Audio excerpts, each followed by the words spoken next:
Namaste everyone. Very warm welcome to Satsang this morning. Sadhguru Shri Muji Baba ki Jai.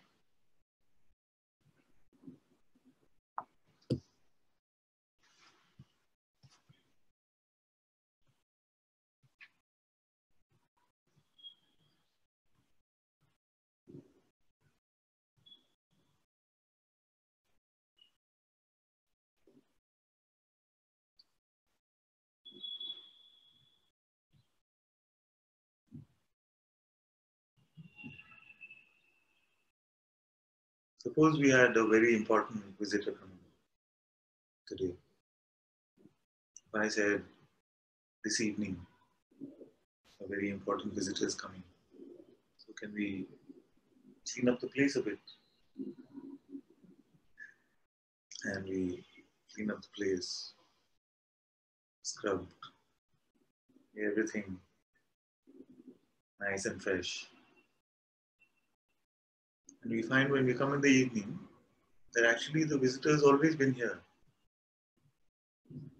That which we thought is the visitor was always here. But behind the dust, it seemed like this visitor was hidden. So that's what is happening in Satsang. Like Guruji says, one fingernail can seem to obstruct the sun. And Bhagavan said, one eye, this individual eye can seem to block our true vision of what is. So all that we are doing in Satsang is clearing up this dust. Now what is this dust? It's just conceptual dust. Nothing even phenomenally has to be clean. This, of course, is also phenomena, but this worldly thing doesn't have to be clean. Only this conceptual notions about ourselves. Then you see that which we felt would be a visitor, that self which we were looking for, that God which we are longing for, has always just been here. Now, there's another piece of very good news. The thing is, if God is already here, then dust can't survive even for a moment. So even this seeming cleanup job is done for you now. It can seem like a conundrum, but it's not. We expect to find God, God is here. When we expect to find a person, some concept needs to be uprooted. That's all. If you expect to find God now, there is nothing which is stopping you. Because all that you find is God. To expect a person means there must be a belief in some limitation, some individuality, some notion, some concept. And just that has to get dissolved. It is this simple.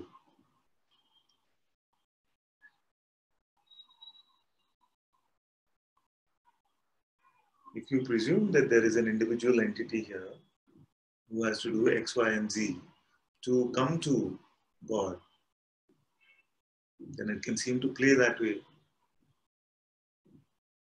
If you don't pick up this mask of person, if you don't pick up the presumption of individuality at all, and just check what is already here.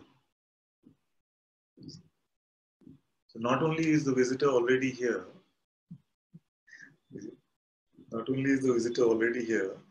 that space in which all this is appearing has only been because of the light of this so-called visitor.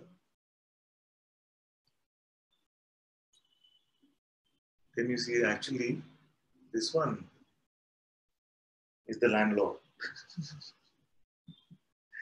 My idea about me was the visitor. I felt like I was the owner, but actually God has always been the landlord. The notion of me is always just a visitor, a tenant. So we have given vacation notice to this tenant now by your coming to Satsang.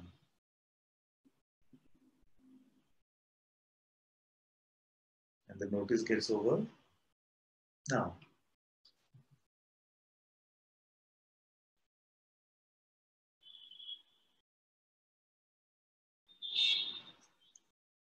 The tenant might say, but, something important to finish. We didn't finish that project. Is it? I say, okay. You stay another day. So this is the process of giving belief to notions about ourselves. When we give belief, they're saying, okay, you stay. And then, next moment again, gone. So this is what's happening in Satsang. We're seeing that there's only been one who has been the owner of this house, the owner of this realm. And you have considered yourself to be just one of the appearances shining in its light. I was saying yesterday or day before that, why do we consider ourselves? We have the power to consider ourselves to be something. The unlimited one has the power to consider itself to be something. Okay? And we have long made a habit out of considering ourselves to be just this and these thought constructs. So if you want to use the power to consider yourself to be something, why don't you use that power to consider yourself to be everything, the space which contains everything? Space is also appearing for you, isn't it? It's also an appearance. That space in which all other objects come is also just an appearance for you. So why you take only one part of this appearance to be you? Why don't we take everything for starters? Possible? Because we are considering ourselves to be some appearance anyway. So let's take the broader appearance.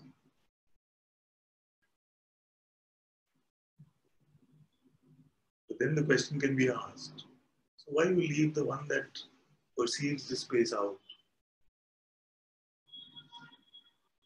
Why do you leave the one that is the witness of even this space, even this time?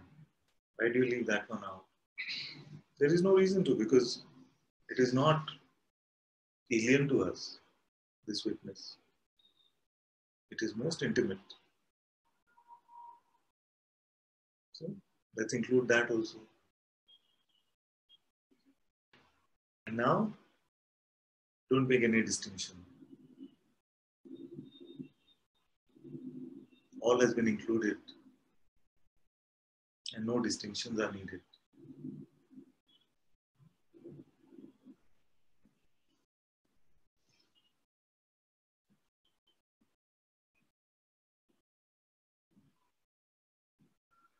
And even in the play of considering yourself to be this, you will recognize that this is the only thing I don't have to consider myself to be. I am so intimately that, so originally that. So nothing needs to be done, not even this play of considering myself. When you see that, whenever I have considered myself to be something, it has only been an aspect of myself. It has not been my complete reality.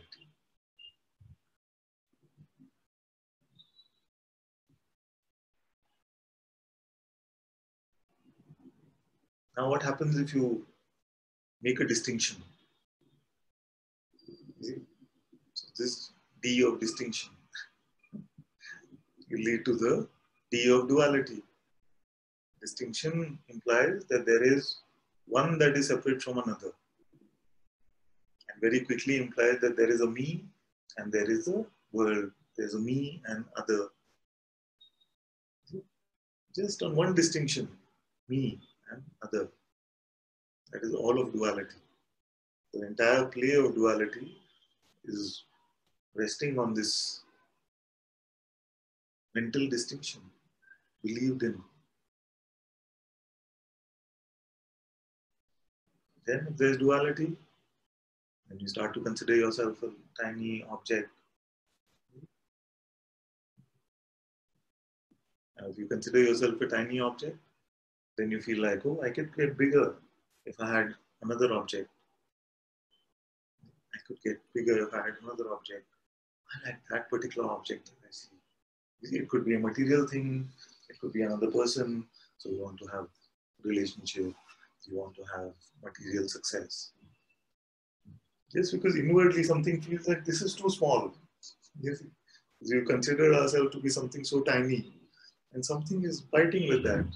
Suffering is coming because of that, because you are all there is, and you considered yourself to be something so minuscule, and something wants. You see? So, but it operates in this presumption of individuality. So it feels like I can get bigger if I have the best relationship, the best material things, the best body. You see?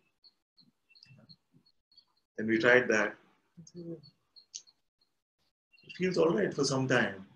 You see, when desire is fulfilled. So this is desire. So when we picked up a distinction, there came the D of duality, which led to the D of desire. And then we picked up the D of doership.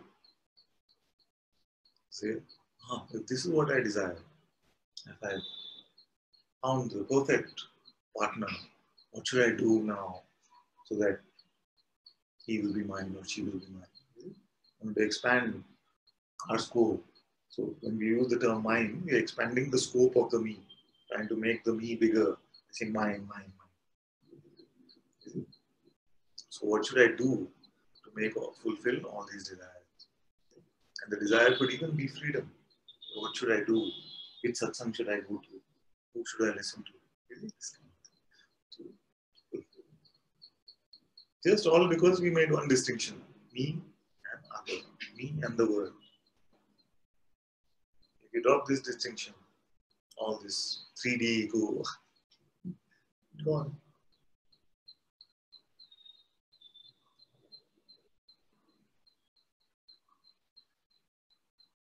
How many days? Drop is also D. And actually, drop is not true. Because it is just a question of not picking up the offer from the mind. Not even dropping, because God has been here. God is the best cleaning lady in the world. So everything that had to be dropped is already dropped. A new offer of conceptual dust is coming. You want one bag, you want 1 liter, you want how much? There's unlimited supplies available.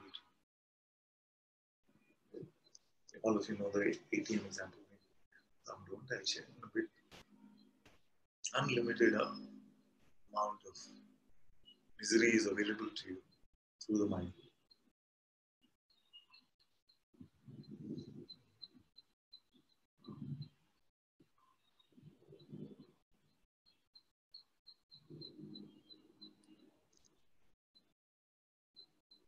If your heart longs for something, for the me, then we can continue to buy bags full of dust, feeling like we'll get something from it. But if your heart longs for God now, then God is here.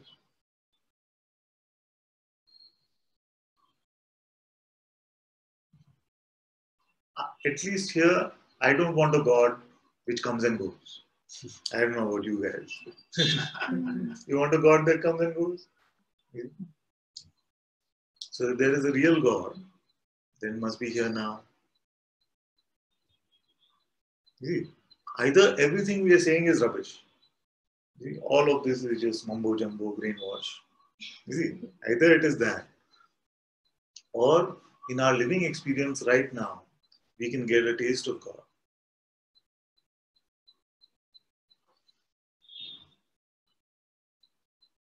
You see? Now, God is an abstract term and been used for many things. Many people have lots of conditioning also around it. So, a simpler way to say it is I am.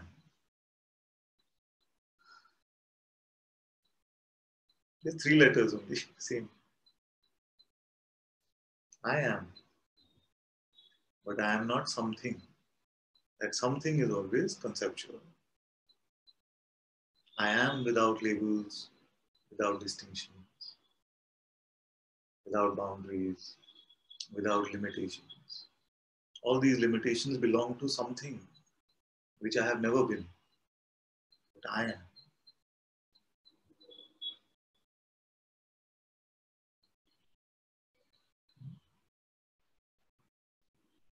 Can you not be? Try to stop being. Just don't be for a moment. Possible?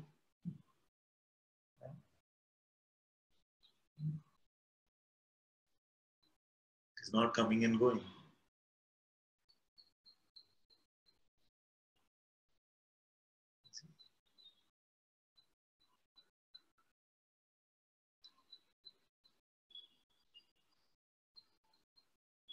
So the something notion, I am man, I am woman, I am 43, I am parent, I am this, all these notions are the conceptual dust that I'm talking about.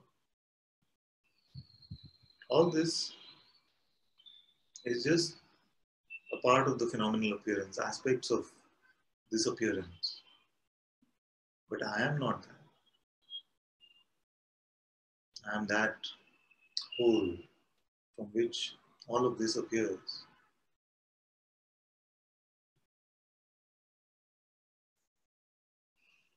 This body speaking these words is just an aspect of me. That body listening to these words is an aspect of me. All distinctions were false. There never have been two of us. It has always been just one consciousness. Playing this funny game of pretend separation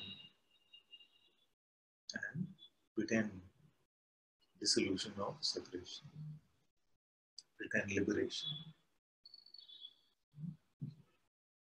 It's like a 7-year-old decides he's going to play a game. This hand is separate, this hand is separate. And both of them are communicating with each other. Oh, actually, we are one. You see? It is just like this. Waves of the ocean. One wave saying, I have to go there. I don't have time to listen to this. You see, I'm so busy running the life of the wave that I have to go there, I have to go here. I went too much left, I went too much right, I have to correct it. You see? And one wave coming out of somewhere saying, but look at what you are. This is just surface level. What is under the surface? There's one ocean. All of these bodies are just a part of it. All of these objects are just a part of it. The space in which they seem to appear is a part of it. The time in which they seemingly move is a part of it.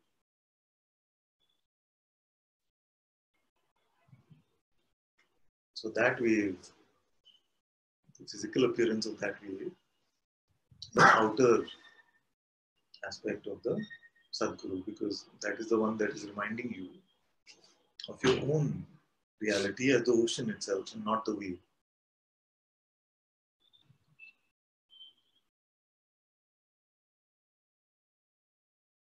And inwardly, this very same voice has always been reminding you anyway.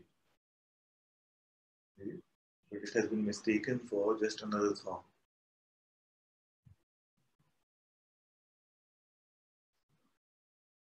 So there comes a point where you find this outer shell,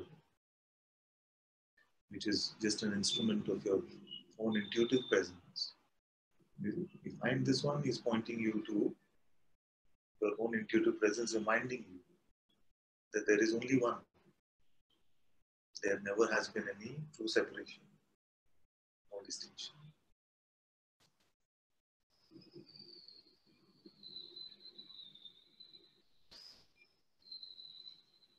Now the mind will come and say, but that is very difficult. Something is too difficult. What you're saying is too simple, but to do that, to drop all distinctions, to drop all beliefs, is too difficult.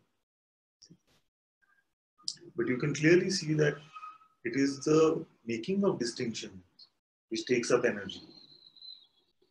Effortlessly, without using energy, can you make a distinction? So when Papaji says, keep quiet, Guruji says, keep quiet, he's not talking about a physical quiet, or at least not just about a physical quiet. He's talking about this, don't expend your energy on anything. See what is effortlessly present.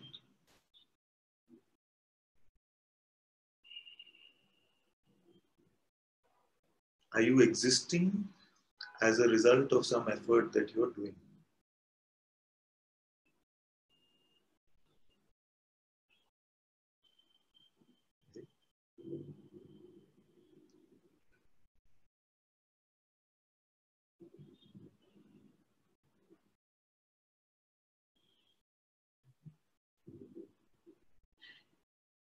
Is there any problem with this natural existence?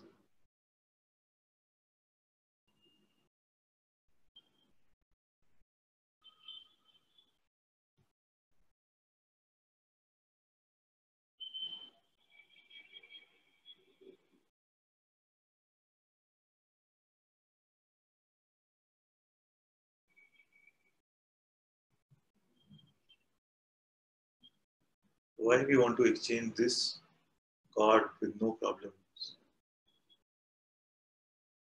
This God now for just an idea of ourselves which has all kinds of desire, worship, grievances, pride.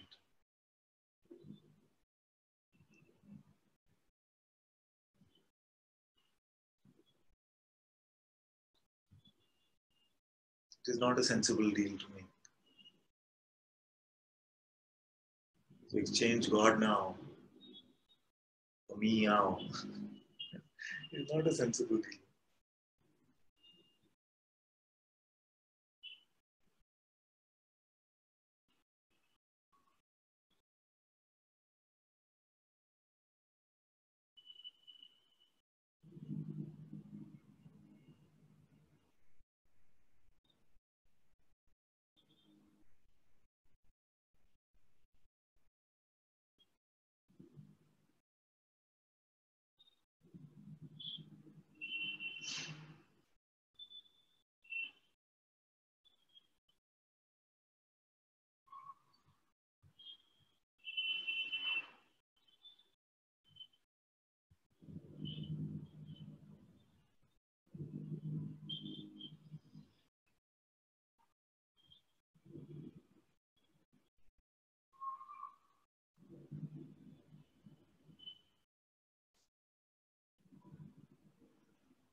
And even to make a distinction between this manifest existence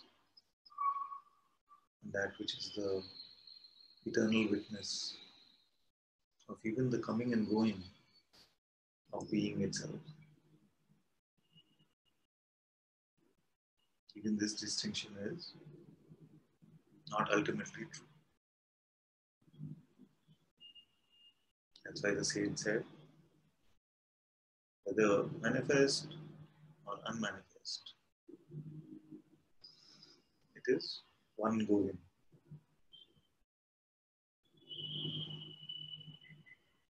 We sing that bhajan sometimes. So it is saguna manu ki nirguna re.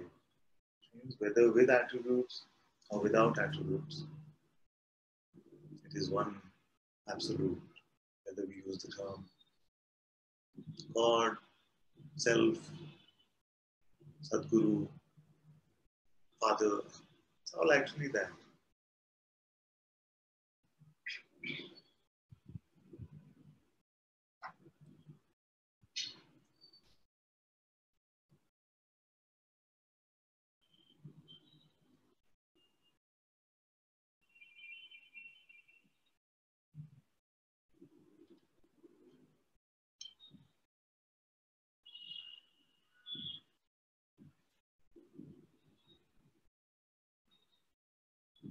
created this beautiful video game called Maya, put on this very immersive experience and enjoyed it. But now something is feeling like I want to switch this game on and experience my reality again. So one of the attributes of this game has been to identify ourselves as the game character. Always seems to be in some sort of conflict or some sort of mission. Like in the game, you always have some mission. The mission has been education, relationship, money, all the variables which the world can provide. Now the mission is freedom. This is the mission. If you complete and figure out that that game character who seemingly started this mission was never who I was anyway, all other missions can seem to amplify this, the ego of the game character.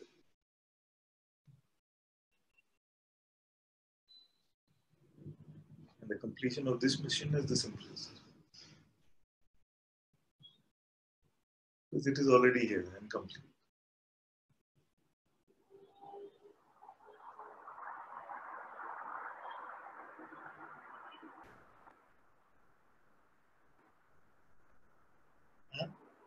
And many feel like it can't be like this. But it's like that. Suppose you were playing, if you were playing on the PlayStation, this console game, PlayStation, so you're playing on the PlayStation.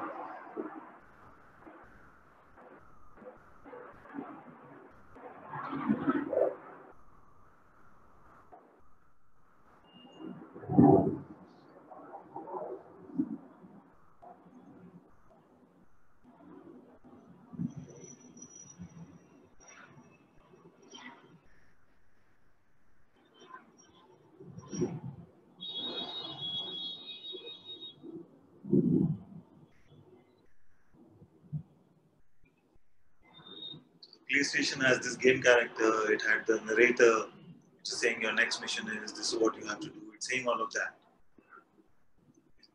And the PlayStation, one part of the game, just one tiny aspect of the game is saying, but look at who you are not this game character, just look. But the narrator in the game is still saying, no, it can't be that simple. This game character has to fulfill his mission first, it has to do these things. You see in the game, you see that they are very rare ones. It is not possible for you. It is saying all of that. You see? But in that moment where the one who's playing this game looks away from the screen and just checks, I've never been inside that game. You see? The game is on because of me. The game is there because of me. But I have not been just an object in it. If at all, I am the one who has given power to this game, given life to this game. So that's what we are recognizing.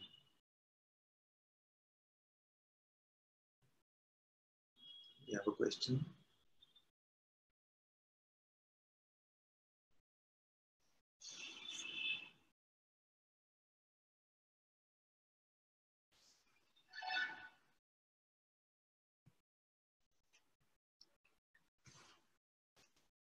If everything is one, then we and Maya also one? Yes. Is it not? Yes. If yes, how to feel and experience in real that they are one? Yes. Actually, it is already your experience. That's what I've been saying from the beginning. Our experience is very much this, but our notion is not. You see? So when we say we and experience or we and Maya, already are we making a distinction? Do you already have an idea of that one that should feel one with Maya? If you had no notion of this one and no notion of Maya, They tell me there are two. It's possible to check right now. If we start with the presumption that I am this body mind and I want to feel one with this so-called outer appearance, then already the distinctions are there, you see. You're already presuming, you're putting the mask on and then saying, now show me God. Okay? But if you don't make this distinction, me and Maya, then are they one or two? Or one and two are not applicable.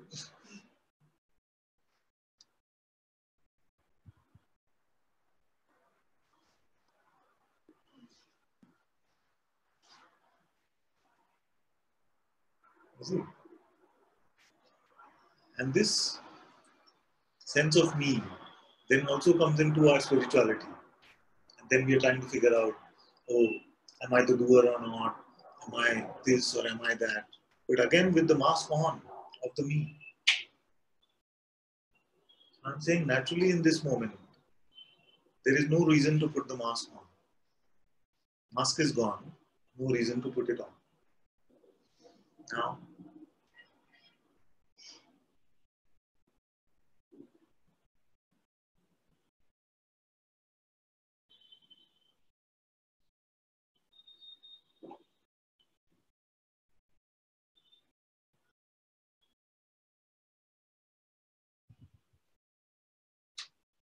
your experience is always showing you reality. Experience is not making a distinction between appearance and that which is aware of experience, of appearance. It is one tiny aspect of the appearance called thought, this mind, energy construct, which is saying, me, other, me separate, this one, me and mine, all this coming from there. Naturally, in this moment, you are free from all of this. Of course, the separation machine, the seller of masks, will still come and offer you. See, the best one. You want enlightened mask? You want it's called a halo. Yeah. You want that? Really that?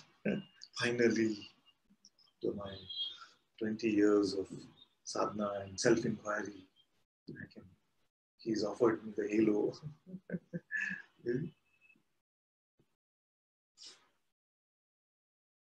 Still a mask of separation.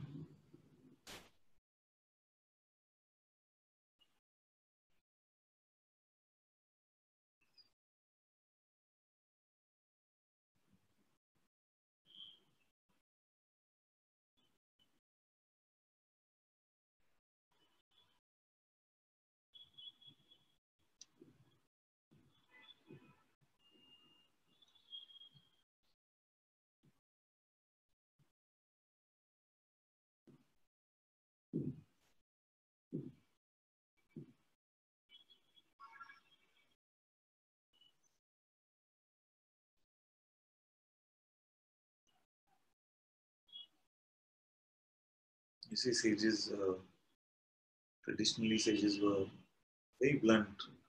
So the great Indian sage, Sant Kabir, he said, either recognize the beloved now or suffer. He just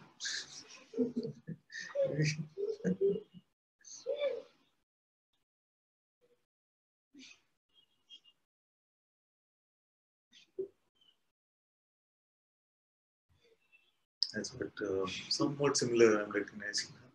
Somewhat similar to what I'm saying. God now or me now.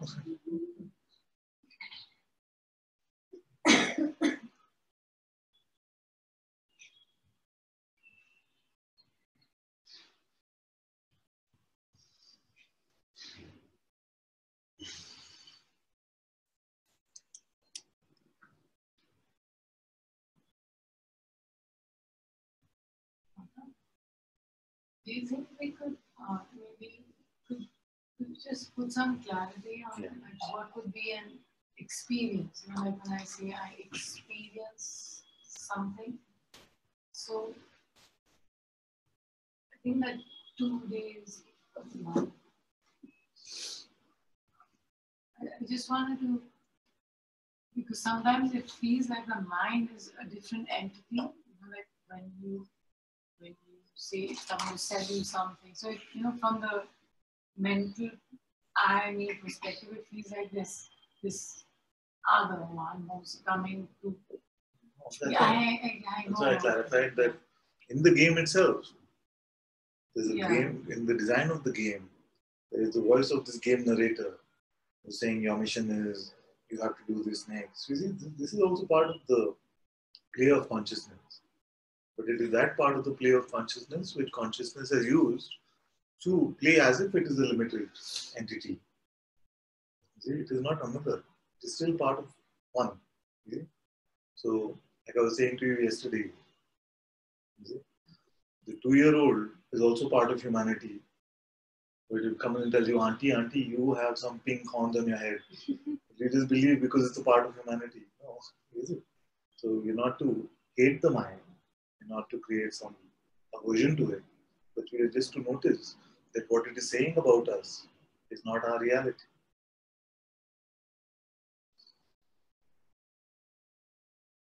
And if I were to contemplate what would be experience, I mean, just like experience, it would mean something known through my senses. Something that is not just that, but something that is witnessed.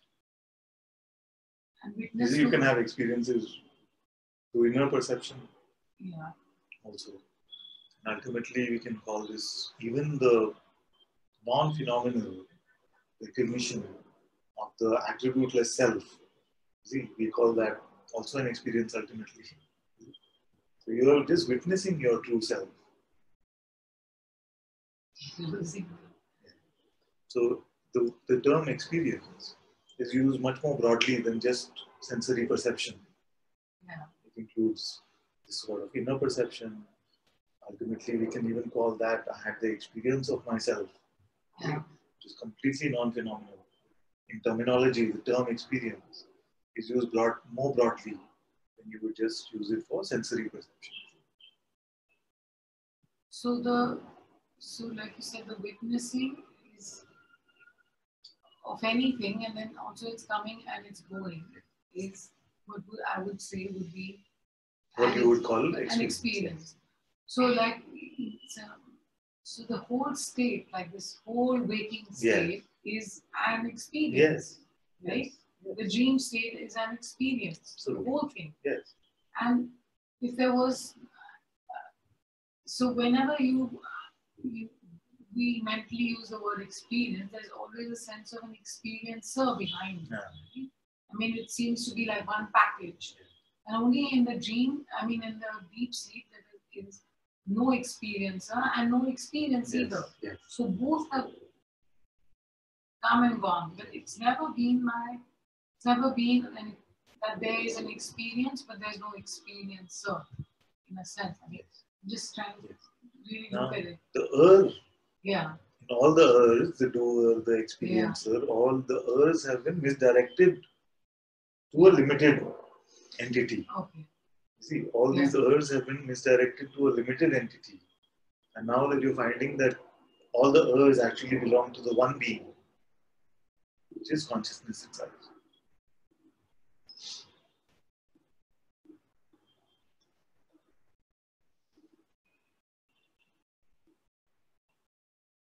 It is also the easier way is to clarify the I. When you clarify the I, then all this gets answered simply. If you try to go from that side, then it can seem like I'm getting to the final truth of the I. If you just clarify what I is now, what are you now?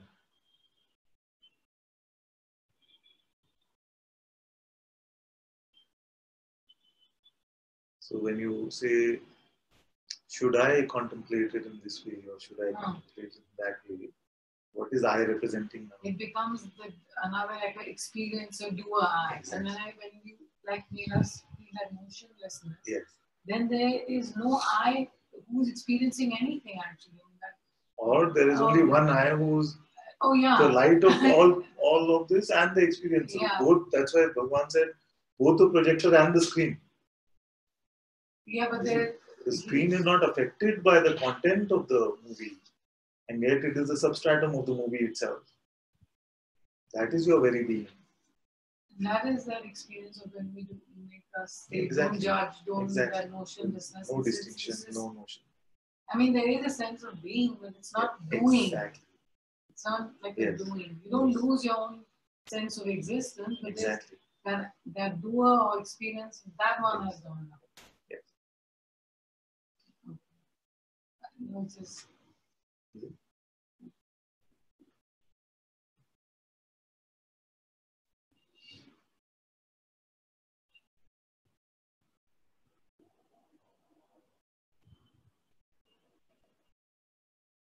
Beloved Father, why would Bhagavan Ram come here and cry, Sita, Sita?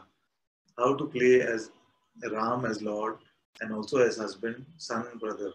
Even Bhagavan Ram had a Guru Vashisht. Problem is how to live as Ram in the world. He showed us. He showed us how to live as Ram. Maybe I'm not getting the question. So, why would Bhagavan Ram come here and cry, Sita, Sita? How to play Ram as Lord and also as husband, son and brother. Even Bhagavan Ram had a Guru Vashisht. Problem is to live as Ram in the world. Yes, it's a problem. Because if you try to live as anything, it is going to be a problem. Even the Lord Narayan came to live as Ram and see how many problems he had. Anytime we try to live as something,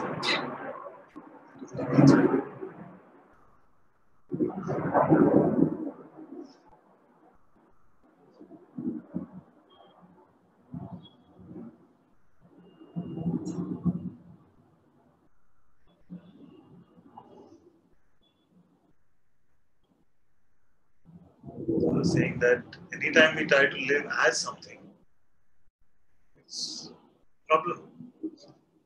Even for the Lord. In fact, why even get into the notion of avatars? All of this is the same thing. Try to live as Ananta, try to live as Anil, we try to live as all of this. And problem. We try to live as Krishna. How much problem? Not just for him, but for his parents, poor things were put in jail. The minute the idea came that Krishna will be born, you see, they were put in jail. So much problem. Ram had so much problem. So it's just God showing us that Jesus, how much problem? So he's showing us that any time we try to live as something, trouble is bound to come. That is what I'm saying. The meow. Those who become notionless, not trying to live as something, they are called the Guru. So when Bhagavan Ram met Guru Vashisht, that's what he meant. The aspect of consciousness which was playing as if it is something, met a motionless aspect of consciousness. All these is just a play of light and sound. The reality of Ram and Vashisht and you and me has always been one. That is the one being. What we are talking about now is Ram and Vashisht are there. These coconuts which are appearing on the screen, playing as Ram and Vashisht. So this is a very good representation of the I am something notion versus I am without notion. So even if you have the greatest notion, suffering is bound to follow. This depicts all aspects of the play of consciousness.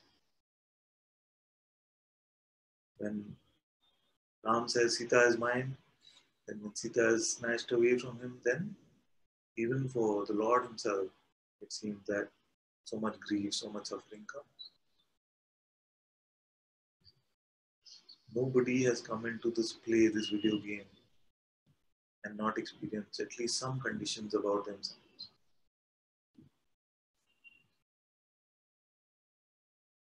That is why these stories are greatly also reassuring. Because even after we have very deep insights about ourselves, there are moments and events which come which pull us in, which the interpretation is God.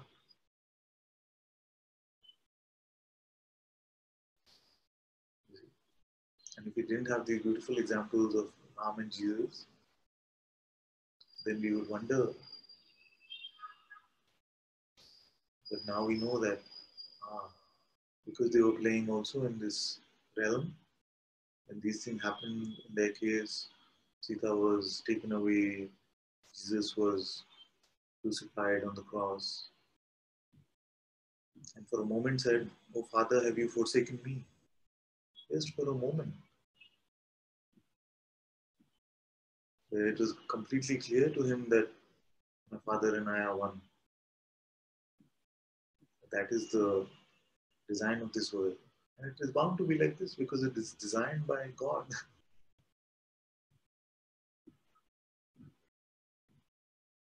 So don't try to live it. If you try to live it, it will seem even more difficult. That's why better what Guruji said, hand over your existence to existence itself.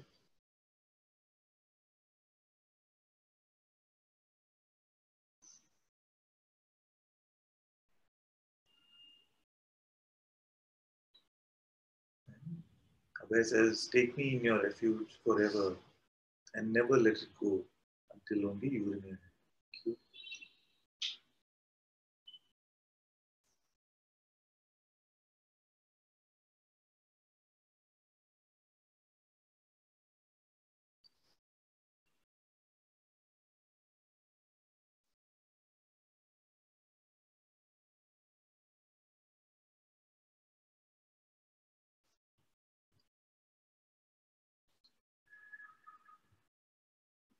My advice these days has been, maybe this is coming still for you because you have this question. My advice these days has been, if you want to consider yourself to be something, consider yourself to be space.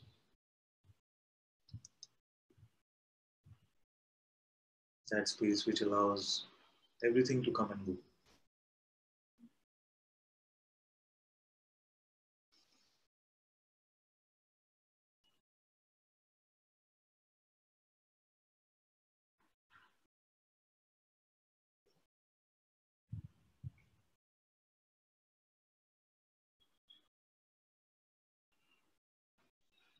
What is the meaning of handing over one's existence to existence?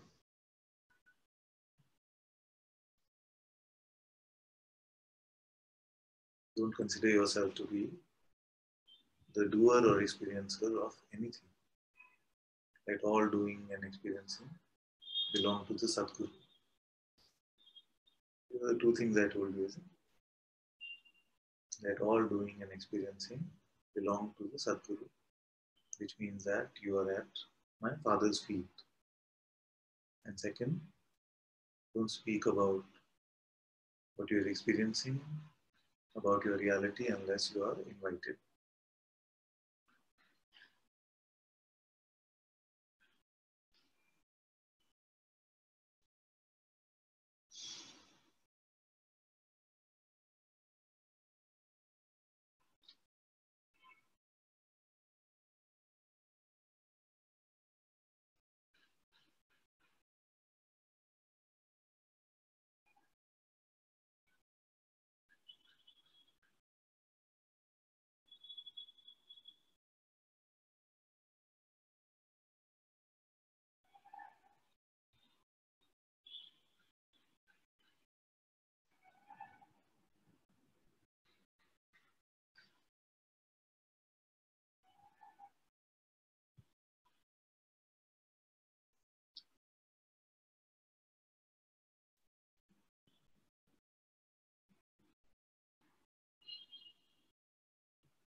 Non-dualship too is your part. Yes. I feel like most of us are not struggling so much with handing over dualship. It is experiencership that we feel is still mine. You are the doer, but I am the experiencer. So hand over even the sense of individual experiencership.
Thank you all so much for being in Satsang today.